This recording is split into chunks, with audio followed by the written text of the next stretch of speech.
sécher la colère de Dieu, notre Créateur, sauver le pécheur.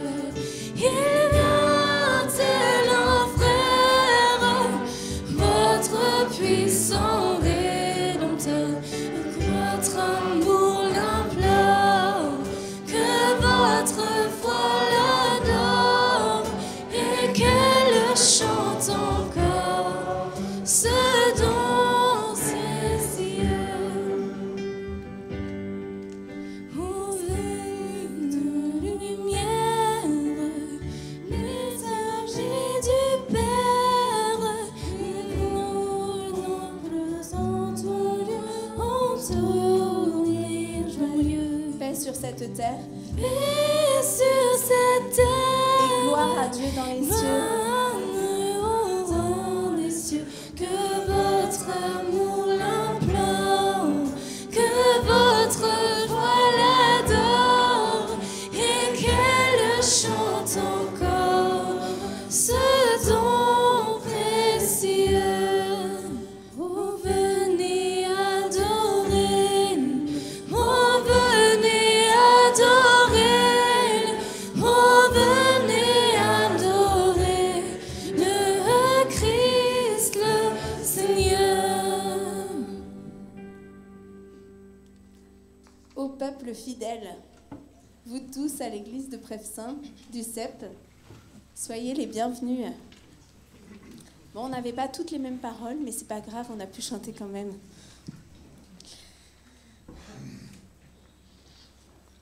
On est dans le 3e dimanche de l'Avent et on n'avait pas encore pris de chant de Noël.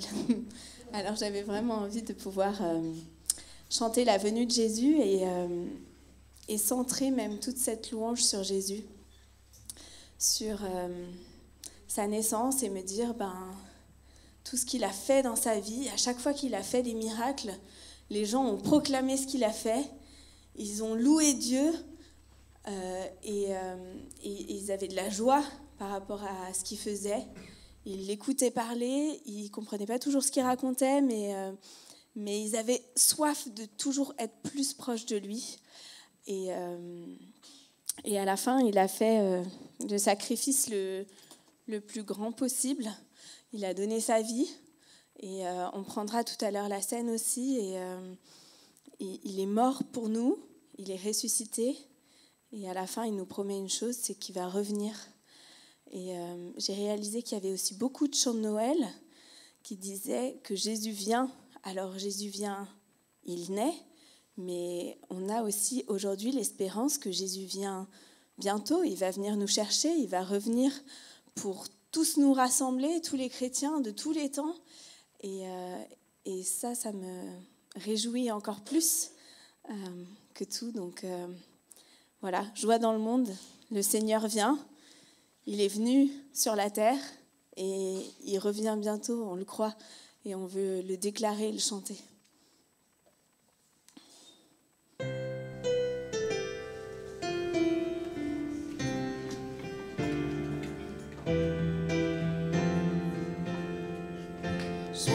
Dans le monde, le Seigneur vient, la terre accueille son roi, que tous les cœurs lui préparent une place.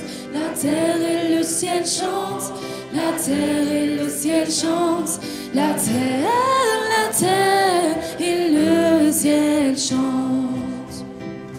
Il règne sur le monde avec vérité, il fait connaître au peuple la gloire de sa justice, les merveilles de son amour, les merveilles de son amour, les merveilles de son amour.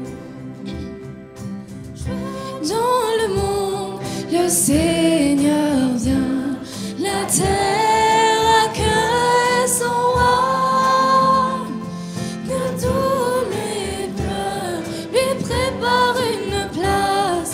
La terre et le ciel chantent, la terre et le ciel chantent, la et le ciel chante. Joie dans le monde de nouveau. Joie dans le monde, le Seigneur vient. La terre accueille son roi. Que tous les cœurs lui préparent une place. La terre et le ciel chantent. La terre et le ciel chantent. La terre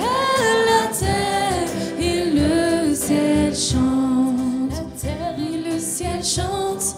La terre et le ciel chantent. La terre et le ciel chantent.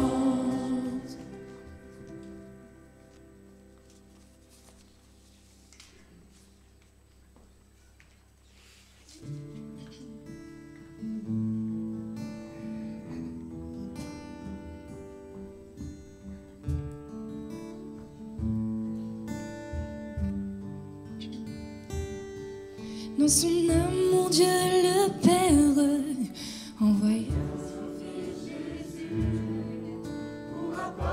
la lumière c'est bon. Qui sont perdus. Je suis désolée. Il descendit sur la terre, mais les hommes l'ont rejeté. Ils l'ont cloué au calvaire, mais Christ est ressuscité. Christ est roi, Christ est roi, Christ est roi des rois. Christ est roi, Christ est roi, Christ est roi.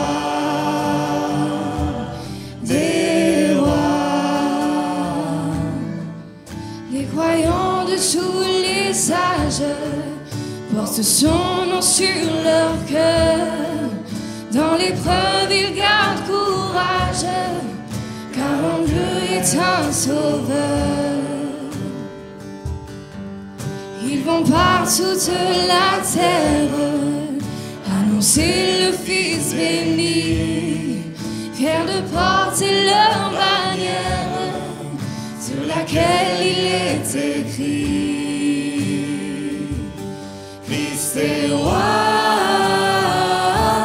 Christ est roi, Christ est roi des rois. Christ est roi, Christ est roi, Christ est roi.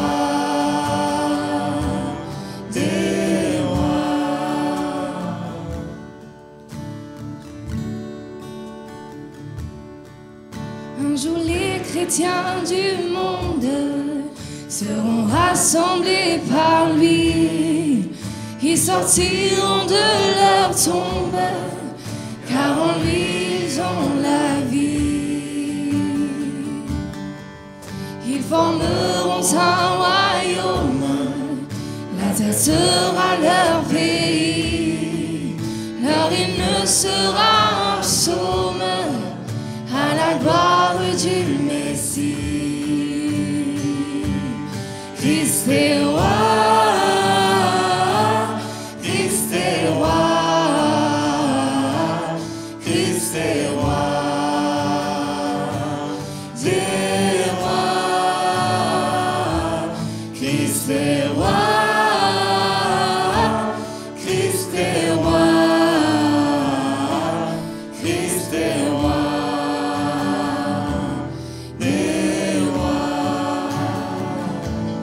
Christ est roi, Christ est roi, Christ est roi des rois. Christ est roi, Christ est roi, Christ est roi des rois.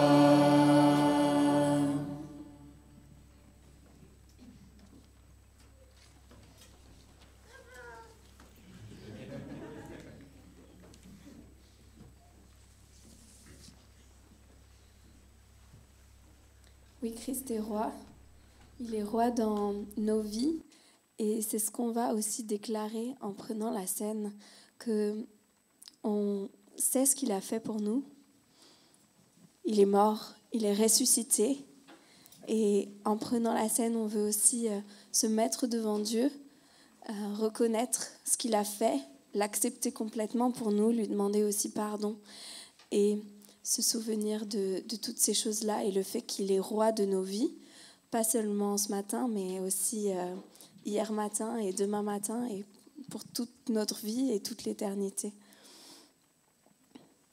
Je relis le passage dans Matthieu. Au cours du repas, Jésus prit du pain, puis, après avoir prononcé la prière de reconnaissance, il le partagea en morceaux, puis il les donna à ses disciples en disant « Prenez, mangez, ceci est mon corps ». Ensuite, il prit une coupe, et après avoir remercié Dieu, il la leur donna en disant « Buvez-en tous, ceci est mon sang par lequel est scellée l'alliance. Il va être versé pour beaucoup d'hommes, afin que leurs péchés soient pardonnés. » On fait partie de ces beaucoup d'hommes. Je vous le déclare, désormais, je ne boirai plus du fruit de la vigne jusqu'au jour où je boirai le vin nouveau avec vous dans le royaume de mon Père. Et on boira avec Jésus bientôt quand il reviendra ou quand il nous reprendra et qu'on puisse le faire en ayant tout ça en tête. S'il y a 2 personnes qui peuvent venir pour distribuer les éléments, je n'ai pas eu le temps de demander. S'il y a 2 volontaires.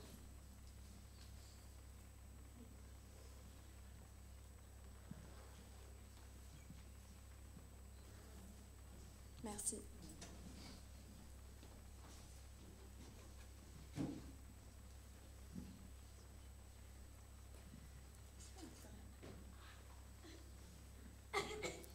Je vais prier et s'il y a d'autres personnes qui veulent prendre un temps pour élever leur voix pendant ce temps, sentez-vous libre. Père, merci pour ce sacrifice parfait. Merci parce que tu as donné ton Fils, ce qui avait le plus de valeur pour toi, et tu l'as fait pour te rapprocher de nous. Tu es venu prendre notre condition, nous comprendre parfaitement, et je veux vraiment te louer et te remercier pour cela. Qu'on puisse, en prenant ces éléments, te rendre gloire aussi et annoncer ton retour.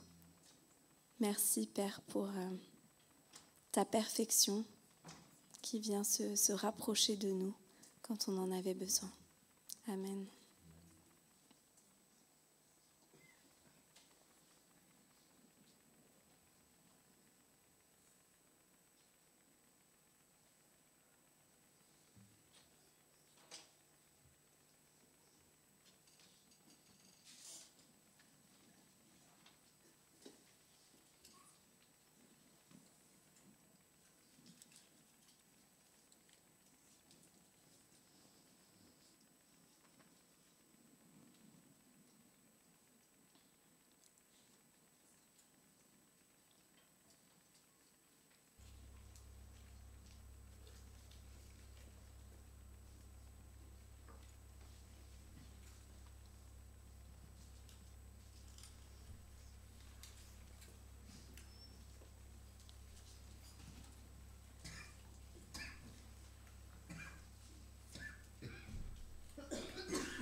Seigneur, merci parce que ce signe, ce pain, ce fruit de la vigne que nous pouvons partager entre nous.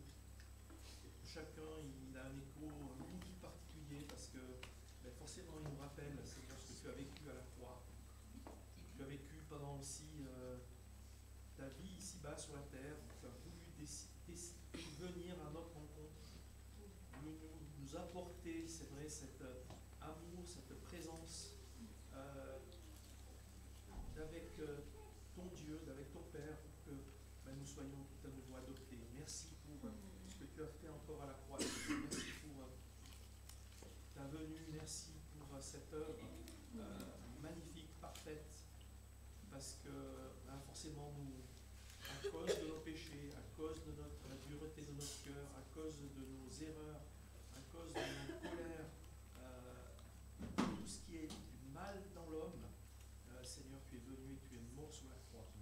Et merci parce que on était tous condamnés, nous étions tous coupables et jugés à cause de cela, à cause de nos fautes, à cause de nos péchés. Et Seigneur, tu as décidé de nous laver, tu as décidé de nous blanchir. Et c'est pour ça que nous voulons nous souvenir particulièrement de cette œuvre à la croix, ton œuvre. Merci Seigneur pour ce que tu as fait. Merci pour la vie, merci pour avoir accompli de façon si parfaite cette œuvre qui nous pardonne et qui nous rachète, et plus encore, qui nous sanctifie et qui nous permet d'avoir cette intimité, cette relation proche avec ton Père et notre Père désormais. Sois loué, Seigneur.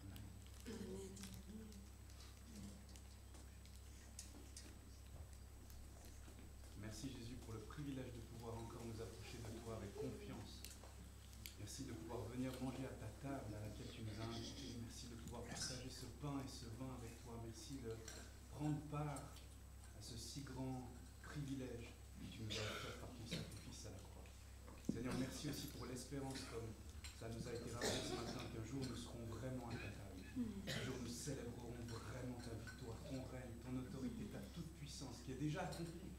Qu'un jour nous serons réunis vraiment pleinement avec toi. Seigneur, on se réjouit de ce jour, on se réjouit de ce temps et on veut continuer de marcher encore à ta suite sur cette terre, dans ces temps, avec l'espoir que oui, tu reviens bientôt, Seigneur Jésus. Oui, tu reviens bientôt. Merci Jésus. Amen.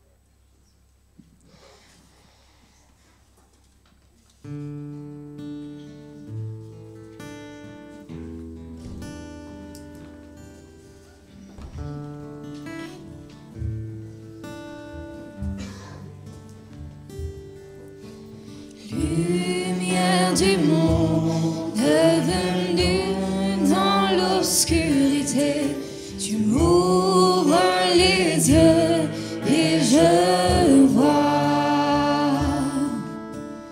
tant de beauté que mon cœur aimé t'adore. Tu sais que ma vie est en toi. Me voici pour louer, me voici à tes pieds, me voici pour dire tu es mon Dieu. Car tout en toi est beauté, tout en toi est grande, tout en toi est merveilleux pour moi.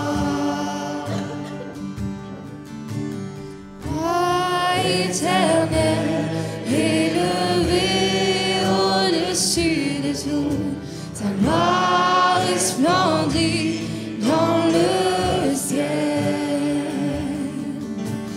Tu es venu humblement sur cette terre, tu t'es donné par amour. Me voici pour louer, me voici à tes pieds, me voici pour dire tu es mon Dieu. Car tout en toi est beauté, tout en toi est grande, tout en toi est merveilleux pour moi. Je ne pourrais prix payé pour mon péché. Non, je ne pourrais imaginer le prix payé pour mon péché. Je ne pourrais. Je ne pourrais imaginer le prix payé pour mon péché. Non, je ne pourrais imaginer le prix payé pour mon péché.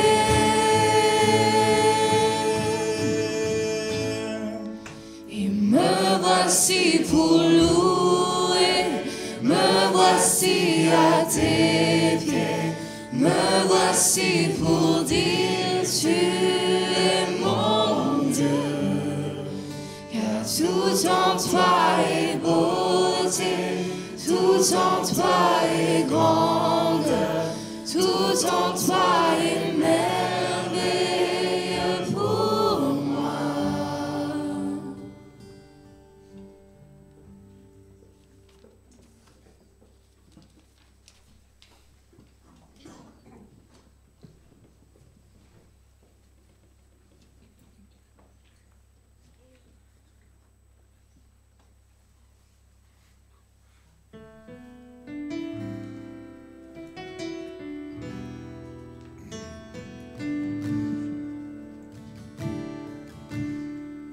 Mon Jésus seul est mon espoir, lui ma lumière, ma force, mon chant, pierre angulaire, solide rempart, même quand l'orage devient violent.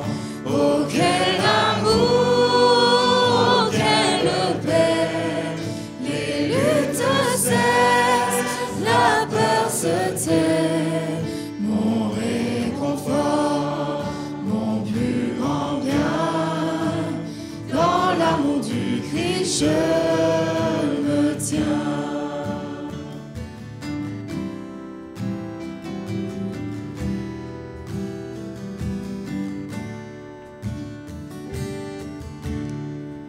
En Jésus seul, Dieu s'est fait chair, dans un enfant, oh quel mystère, ce don l'amour de sainteté, haï par ceux qu'il vint sauver, jusqu'à la croix il s'est livré, sur lui la colère est tombée, tous mes péchés il les a pris, par l'amour de Jésus je vis.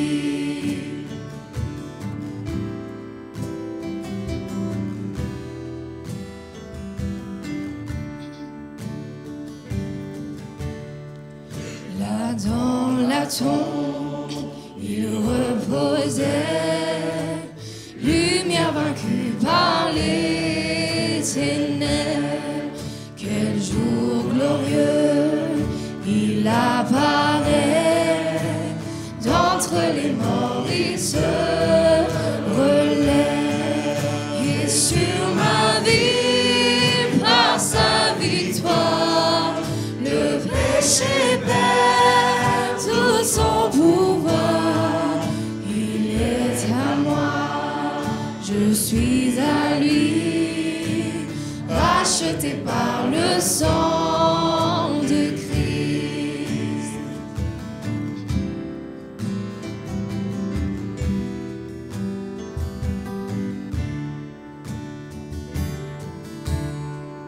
Je vis en paix, je meurs sans crainte, gardé par la puissance du Christ, du premier cri au dernier souffle. Jésus est maître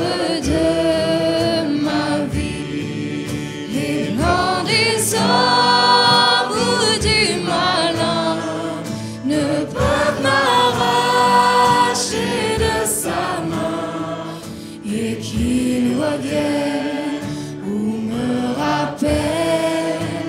Par la force du Christ, je tiendrai les plans des hommes ou du malin. Ne pas m'arracher de sa main et qu'il revienne ou me rappelle. Par la force du Christ, je tiendrai.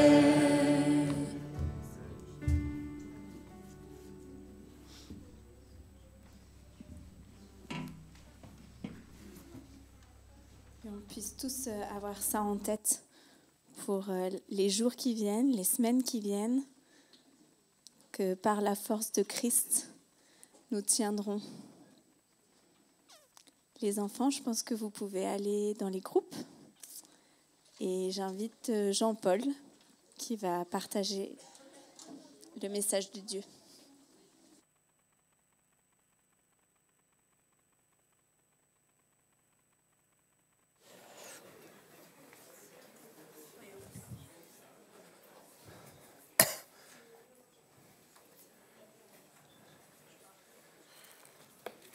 Bonjour. Bonjour à chacun. Merci pour ce moment de louange. Je ne sais pas si vous avez... Oh, c'est fort là, non? Je ne sais pas si vous avez remarqué, mais on a balayé la Bible d'un bout à l'autre et on a reçu tout ce qui est... Enfin, je ne vais pas dire tout ce qui est intéressant dans la Bible, parce que ça ne se résume pas au moment de louange, mais on a reçu tout ce qu'il nous faut pour vivre. Super, merci beaucoup.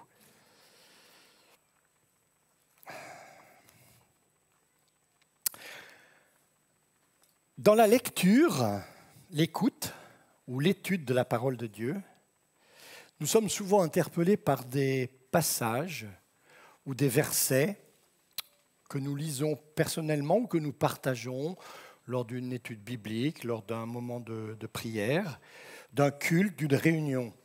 Souvent, des passages nous marquent, nous interpellent, nous frappent, nous intriguent, parfois même nous choquent. Certains passages ou versets vont aussi souvent nous revenir tout au long de notre vie, comme s'ils nous suivaient, comme s'ils nous poursuivaient. Vous savez combien il y a de versets dans la Bible? Beaucoup, on a dit, oui, beaucoup. 31 102 versets, je n'ai pas compté. 23 145 dans l'Ancien Testament et 7 957 dans le Nouveau Testament. Mais on peut aussi être intrigué ou intéressé par un simple mot. J'aimerais ce matin vous lire deux versets que nous connaissons pour la plupart d'entre nous bien et qui résonnent pour nous et pour moi particulièrement aussi dans cette période de Noël. Alors, il y a un peu plus que deux versets, mais c'est important de lire dès le début. Matthieu 22, 37, il lui dit « Tu aimeras le Seigneur ton Dieu de tout ton cœur, de toute ton âme, de toute sa pensée, de toute ta pensée. » C'est là le grand commandement et le premier commandement. Un second lui est semblable, tu aimeras ton prochain comme toi-même. De ces deux commandements dépend la loi tout entière ainsi que les prophètes. Et un deuxième verset, pardonne-nous nos offenses comme nous aussi nous pardonnons à ceux qui nous ont offensés. On les connaît ces versets. Ces versets, ils ont un point commun, un mot commun.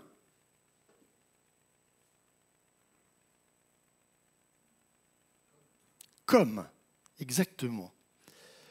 Comme, il s'agit du mot comme. Comme, c'est un mot banal qu'on emploie tous les jours. T'as vu comme tu me traites? T'as vu comme t'es? Ou bien comme il fait beau?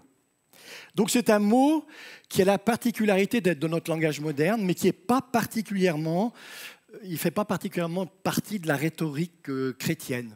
Ce mot « comme », c'est un mot courant. Quoique, peut-être. Ce mot tout simple, vous le voyez, anodin, comme, est utilisé dans la parole de Dieu 2479 fois.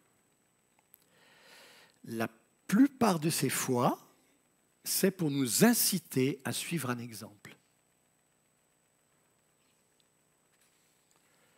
Alors, que peut-on dire de ces deux versets ?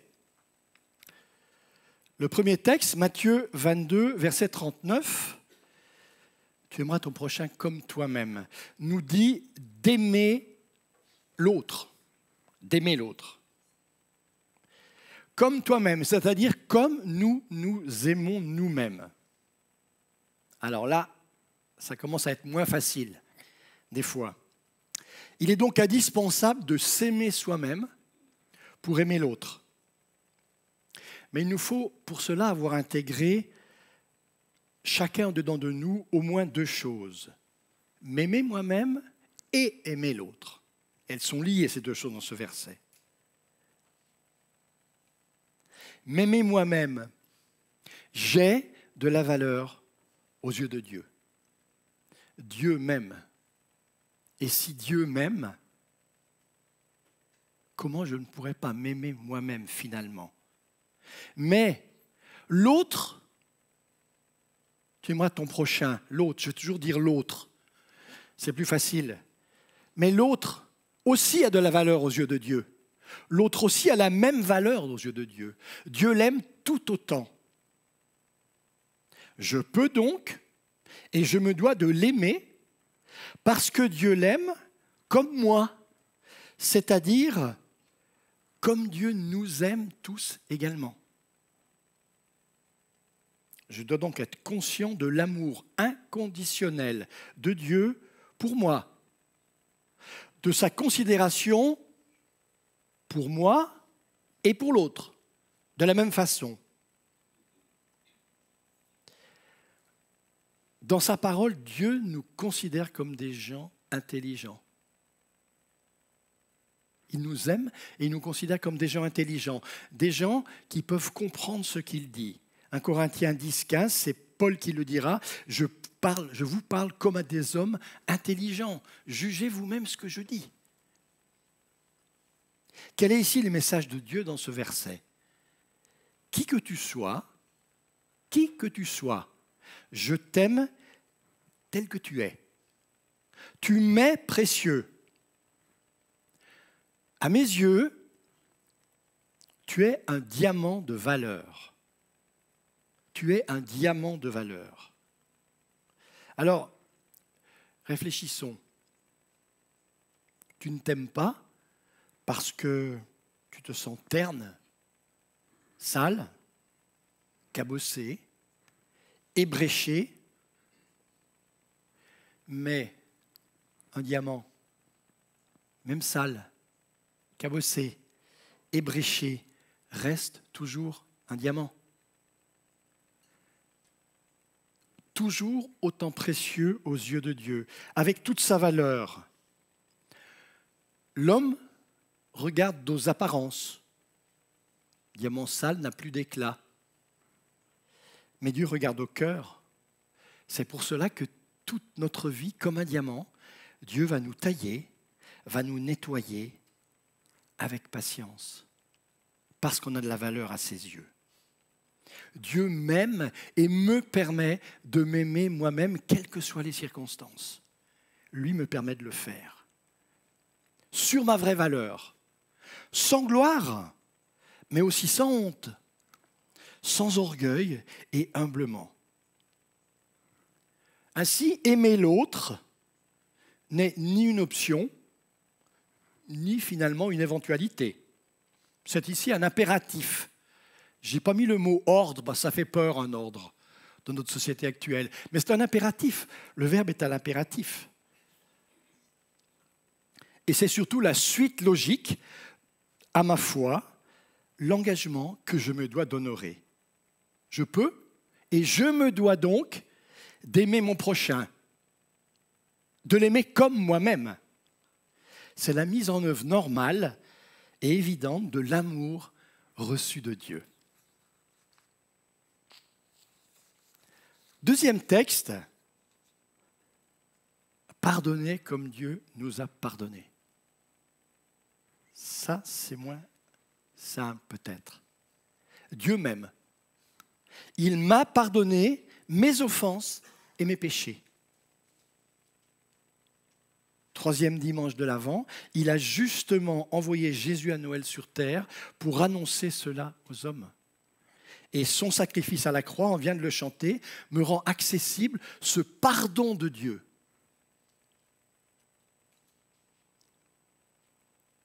De la même façon, je me dois de pardonner moi aussi à celui qui m'a ou qui m'aurait offensé. Simplement, lui pardonner parce que finalement, Dieu lui-même m'a pardonné mon péché à moi, mes péchés à moi, tous mes péchés à moi. Comme il les a aussi pardonnés à mon prochain. Lui pardonner de la même façon que Dieu lui-même m'a pardonné. Comme Dieu lui-même m'a pardonné. Dieu rappelle ici que notre pardon vient d'abord et uniquement de lui. Il a pardonné notre péché, tout notre péché, tout mon péché, tout mon péché. Alors pardonne à l'autre ses offenses, comme moi je t'ai pardonné les tiennes, nous dit Dieu. Pardonner n'est non plus ni une option, ni une éventualité. C'est de nouveau un impératif, mais surtout la suite logique à ma foi, mon engagement que je me dois d'honorer. C'est la mise en œuvre normale et évidente du pardon reçu de Dieu. Dieu nous dit un peu, soyez imbibés de ce pardon. Soyez comme infusés de ce pardon. Quand on fait une tisane, il faut laisser 6 minutes, 8 minutes, suivant pour qu'elle ait du goût. Mais qu'on soit infusé de cet esprit de pardon de Dieu en nous pour pouvoir pardonner à notre tour. Une remarque, dans ce verset, le pardon de Dieu envers nous n'est pas la conséquence de mon pardon vers l'autre. Ce n'est pas du tout ce que dit ce verset.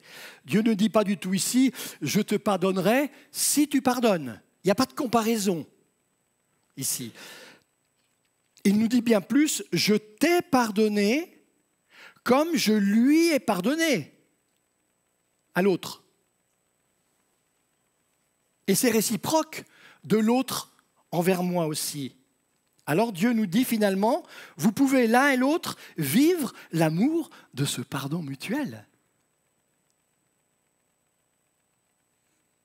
Ce petit mot, comme, a dans ces versets et tout au long de la Bible la résonance de la transmission aux gens qui nous entourent, notre prochain, l'autre, à autrui, de ce que nous avons reçu de Dieu. C'est ce que Dieu souhaite que nous soyons. C'est son plan de vie pour nous, élaboré depuis la création, partagé avec ceux qui nous entourent, la grâce, les promesses et les bénédictions continuelles de Dieu. Vous avez vu, les 2 versets que nous avons lus viennent du Nouveau Testament, de l'évangile de Matthieu. Mais cette notion initiale et éternelle de Dieu est d'abord la base de la loi mosaïque et plus tard celle de notre foi en Jésus-Christ. Ce n'est pas un texte nouveau. C'est son plan depuis toujours pour les hommes qu'il a créés et qu'il aime, nous faire comprendre, assimiler, infuser, mettre en pratique que l'amour et le pardon sont les piliers indispensables de notre vie de témoin du Christ dans le monde dans lequel nous sommes. Et c'est le cas dans l'Ancien Testament, j'ai envie de dire depuis la nuit des temps, je ne sais pas si c'est un mot qui convient, mais aussi pour tous les jours qui viennent après, c'est-à-dire aussi le Nouveau Testament, et puis aussi pour nous, chrétiens de notre siècle. Regardez ce vieux texte du Lévitique, 3e livre de la Bible, registre de lois et de principes de vie pour le peuple de Dieu. Lévitique 19, 1. L'Éternel s'adressa à Moïse en ces termes. Parla à la communauté des Israélites et dit-leur, « Soyez saints, car je suis saint, moi, l'Éternel, votre Dieu. » Verset 3, « Que chacun de vous respecte son père, sa mère, observe les jours de repos que j'ai prescrits. Je suis l'Éternel, votre Dieu. » Verset 4, « Ne vous tournez pas vers de faux dieux. Ne vous fabriquez pas d'idoles sous forme de statues en métal fondu. Je suis l'Éternel, votre Dieu. » Je vais passer un peu plus loin et reprendre au verset 10. « Tu ne cueilleras pas les grappes restées dans ta vigne. Tu les laisseras tout cela aux pauvres et à l'immigré. Je suis l'Éternel, votre Dieu. »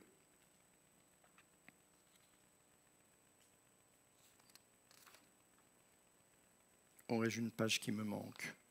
Oui. Verset 11. « Vous ne commettrez pas de vol.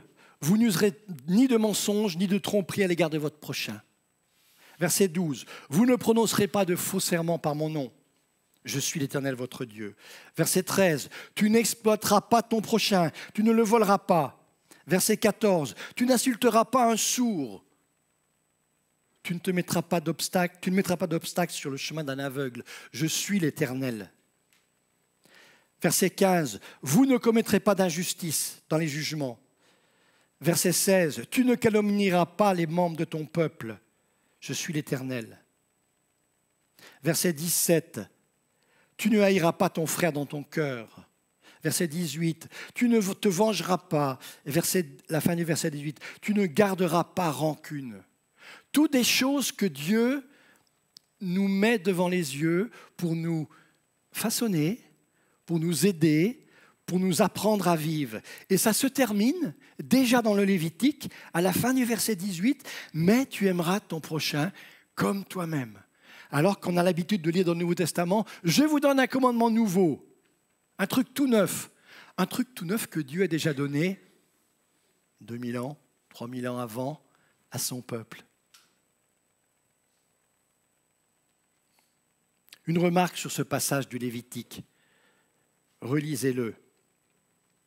Ces piliers de la loi que Jésus est venu accomplir à Noël et de notre foi, encore actuels de nos jours, sont les vœux éternels que Dieu fait pour nous.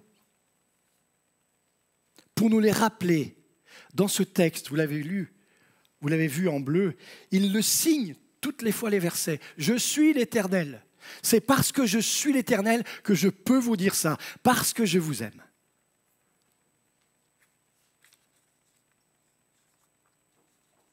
Pratiquement, comment est-ce que cela s'articule pour nous aujourd'hui? L'Écriture nous donne, quand je dis l'Écriture, c'est la parole de Dieu, la Bible, nous donne une série d'infos pratiques à ce sujet pour nous éclairer et pour nous guider. D'abord, il y a dans la Bible plein d'exemples d'obéissance d'hommes à leur Dieu, dans l'Ancien et dans le Nouveau Testament. Lorsque Moïse redescend de la montagne, où il a rencontré Dieu, où il a reçu notamment les tables de la loi, mais il a reçu bien plus, il a reçu toute une série de commandements de ce genre pour nous conduire, pour gérer son peuple qui vient juste de sortir de servitude et dont le commandement final est d'aimer son prochain comme soi-même. Et Moïse va s'appliquer tout au long de sa vie de guider le peuple et d'inciter le peuple à obéir à ces commandements de Dieu, pour entrer et rester dans le plan de Dieu, en faisant point par point ce que Dieu lui a demandé. Dans les 4 premiers livres de la Bible, on retrouve 50 fois la formule « Ils firent ceci ou cela comme Dieu leur avait ordonné ». Ils ont obéi, simplement. Alors, ça n'a pas toujours été parfait, mais ils ont obéi. Je vous prends un verset, Deutéronome 2:1. Vous allez trouver où ça se situe tout de suite. Nous nous tournâmes et nous partirent vers le désert par le chemin de la mer Rouge, comme l'Éternel nous l'avait ordonné. Donc Moïse va suivre le plan de Dieu. On trouve la même formule pour Noé. Il entra dans l'arche auprès de Noé, 2 à 2, un mâle et une femelle, comme Dieu l'avait ordonné. Comme Dieu l'avait ordonné. Qu'est-ce que ça nous dit? Ça nous dit qu'il faut donc prendre au sérieux ce que Dieu nous dit et en tenir compte dans nos décisions, comme l'ont fait tous ces piliers de la foi dont on trouve l'exemple dans la Bible. Et pour nous, au XXe siècle, utiliser comme ligne de conduite les invitations qui nous sont adressées pour aujourd'hui, à nous personnellement, mais comme elles sont adressées à notre prochain. Il n'y a pas de différence. C'est à cela que sert entre autres ce petit mot « comme ». Faites ceci comme moi je l'ai fait.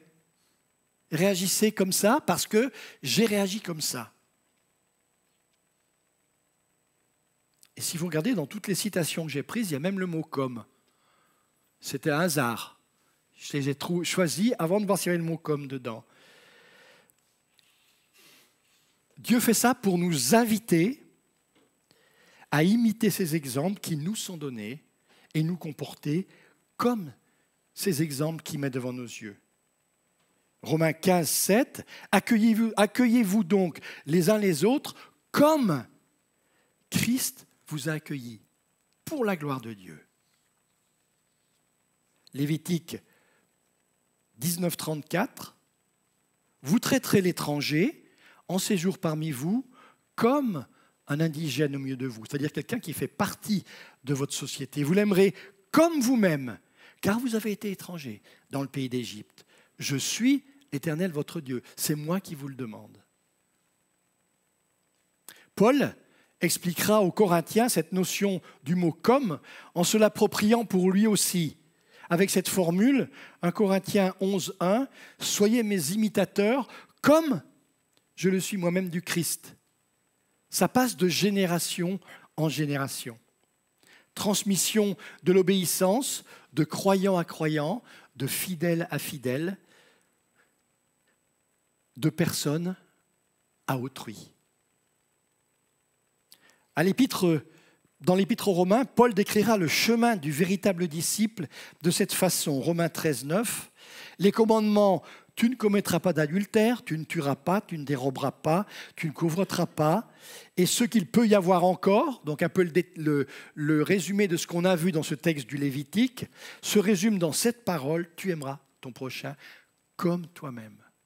Toute la pensée de Dieu se résume dans ce « comme toi-même ». Et Paul dira aussi aux Galates, toute la loi est accomplie par une seule parole, dans celle-ci, tu aimeras ton prochain comme toi-même.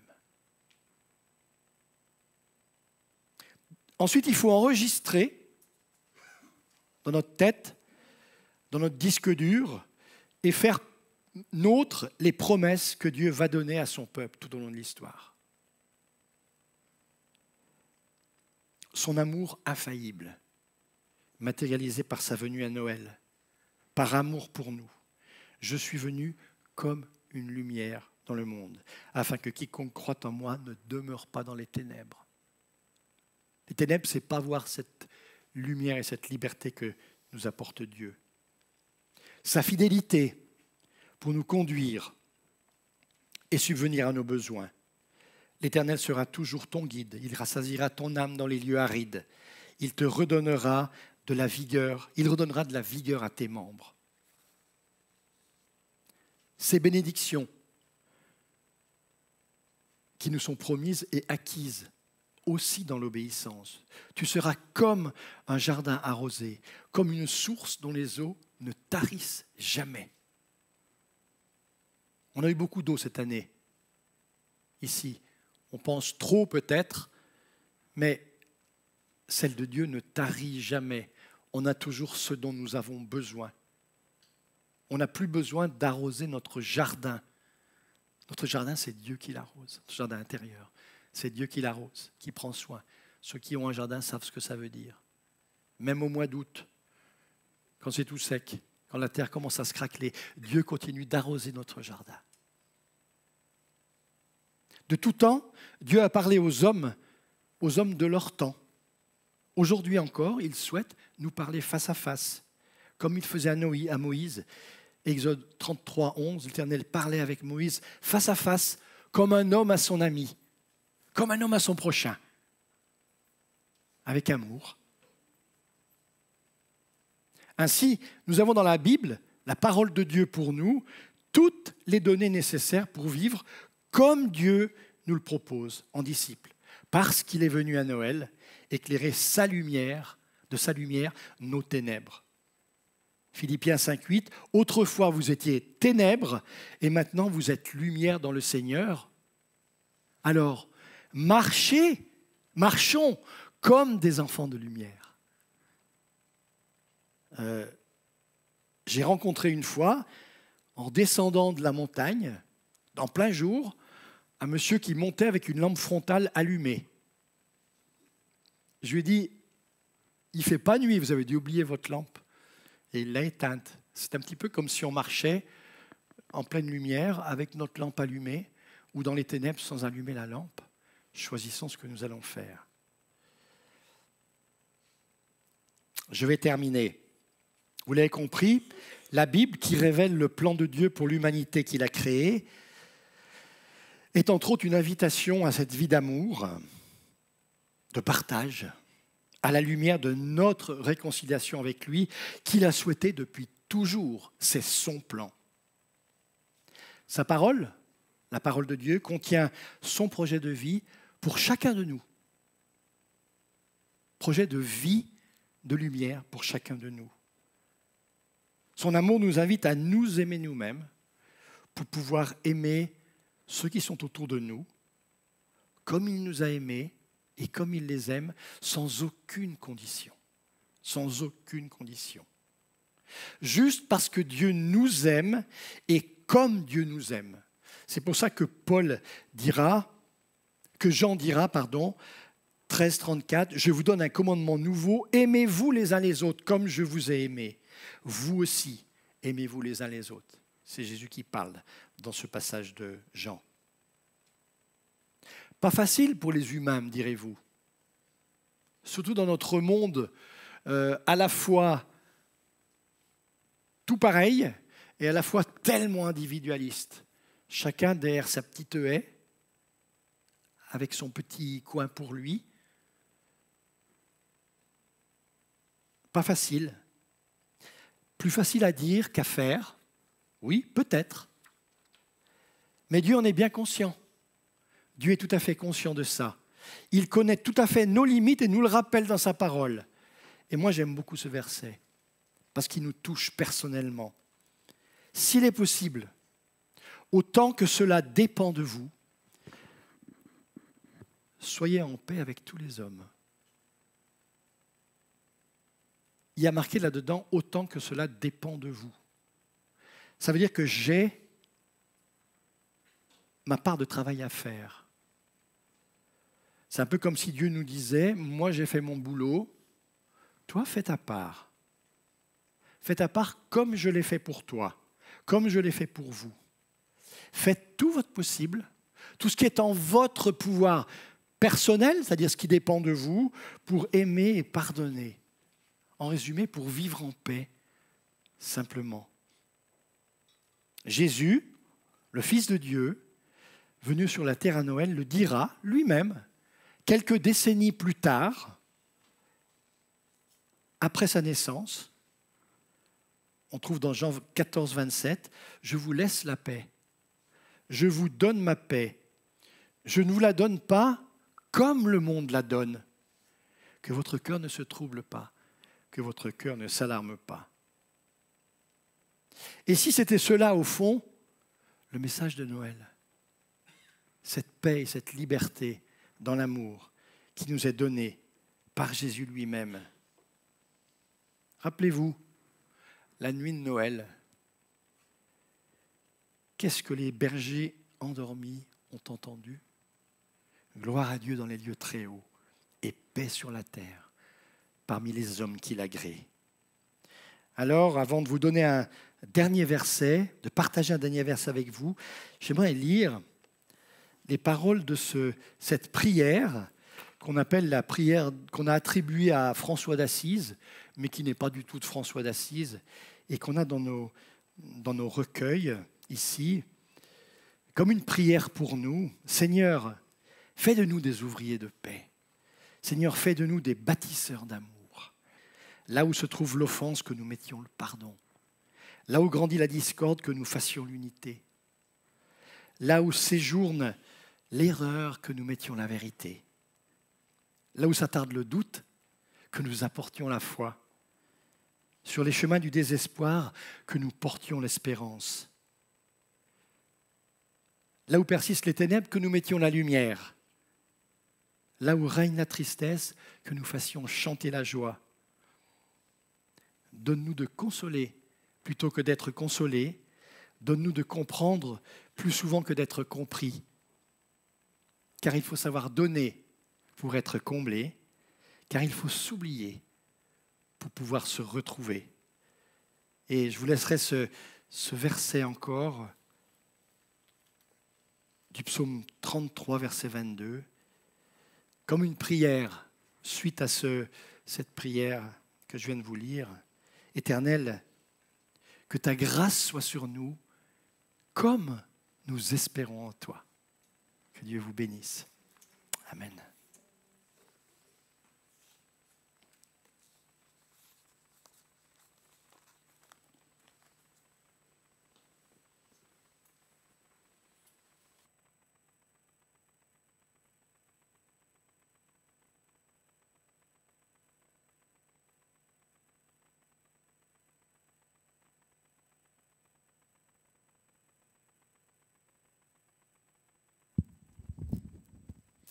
Bonjour à tous. Merci le groupe Louange pour ce moment qu'on a pu passer ensemble dans la présence de Dieu. Merci à toi Jean-Paul pour ce message. Un vaste programme pour nos vies à chacun. Qu'on puisse tous le mettre en œuvre dans nos vies comme Dieu le souhaiterait pour chacune de nos vies. Je partage avec vous le programme de la semaine.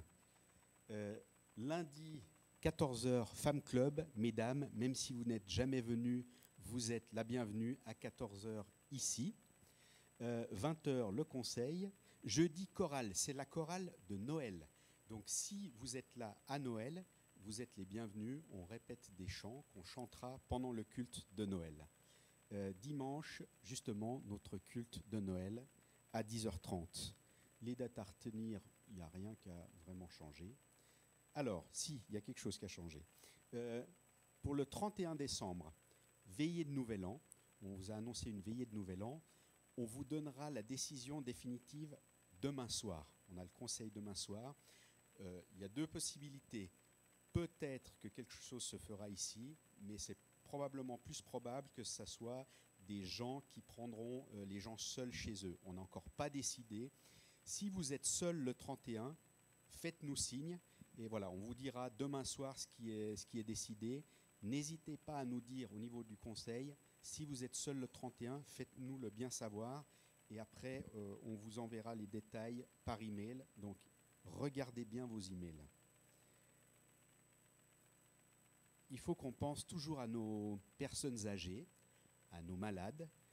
Madeleine est toujours en convalescence à Tougin. Elle va bien. Sa convalescence se passe bien, mais pensons à nos personnes âgées qui ne peuvent pas être parmi nous. On pense bien à toi, Gilbert, je sais que tu nous regardes. On pense à Fernande, on pense à Guylaine. Voilà, toutes nos personnes âgées. Il y en a d'autres qui sont âgées aussi, mais qui sont parmi nous. Je pense à toi, Charlie, je pense à toi, Georges. Voilà. Pensons à nos personnes âgées. Pensons aussi à nos jeunes. Moi, j'ai toujours du plaisir quand je vois les jeunes le matin là et qui partent après à l'école du dimanche. Voilà, prions pour les jeunes et pour les plus vieux. Au fond, à la bibliothèque, on avait reçu des lanternes de Noël et des coloriages. Il en reste encore. Si vous avez des enfants qui aimeraient en avoir ou si vous souhaitez en distribuer peut-être à vos voisins, à des enfants que vous connaissez, ils sont à la librairie. Je n'y arriverai jamais. Pascal, tu m'excuses, tu me connais maintenant, ça ne rentrera jamais dans ma tête. À la librairie. Voilà. Donc, n'hésitez pas. Ça peut être même un cadeau de Noël assez sympa pour les enfants. Sinon, est-ce que j'ai oublié quelque chose pour les annonces? Je ne crois pas. Ah oui, les calendriers. Les calendriers, je l'ai noté. Les calendriers. Si vous avez commandé des calendriers, venez les chercher. On vous fait l'annonce toutes les semaines. Pascal a encore des calendriers. Les gens n'ont pas été les chercher. Merci Pascal. Hier, on a eu un super club avec les enfants. Et voilà, ça fait vraiment plaisir qu'on puisse aussi accueillir le Seigneur comme des petits-enfants. Quand on voit les enfants, c'est tellement réjouissant. Et pour conclure le culte, j'aimerais partager avec vous le verset qu'on a partagé avec les enfants hier et une strophe du chant qu'on a chanté aujourd'hui. Donc c'est dans Ésaïe 5 le verset. En effet, un enfant nous est né, un fils nous est donné, et la souveraineté reposera sur son épaule. On l'appellera merveilleux, conseiller, Dieu puissant, Père éternel, Prince de la paix. Et la strophe qu'on a chantée aujourd'hui, ce Père éternel, ce Prince de la paix, jusqu'à la croix il s'est livré, sur lui la colère est tombée, tous mes péchés il les a pris, par la mort de Jésus je vis. Bonne semaine à chacun.